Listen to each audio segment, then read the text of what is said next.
Alright Haris, pass message ke seterusnya. Saya nak pass message untuk orang yang tidur kuat badanku. Sri, pesanan untuk orang seterusnya. Okay, orang seterusnya, orang yang suka buat live, tapi cubalah buat live tu on time sikit. Dia tadi tunggu ni. Pesanan untuk orang seterusnya. Kepada orang seterusnya, tolonglah jimat-jimat sikit peti minyak tu. Alright Kak Ina, pesanan untuk orang seterusnya. Tolonglah siapkan cepat sikit. Lambatlah customer keluar motor. Alright Adam, pesanan ke orang seterusnya. Okay, aku nak pesan kat orang ni, kalau dah buat salah tu, jangan keluarkan air pasrah.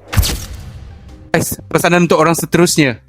Aku tak suka orang berjanji dengan aku. Kata nak datang awal tapi tak datang-datang pun. Sama juga time datang dia. Alright Arif, pesanan untuk orang seterusnya. Kalau boleh jangan makan 24 jam lah. Asal pula aku yang kena? Aku terasa tu. Aku tahulah aku kuat makan. Itulah hidup dekat Bunhua guys.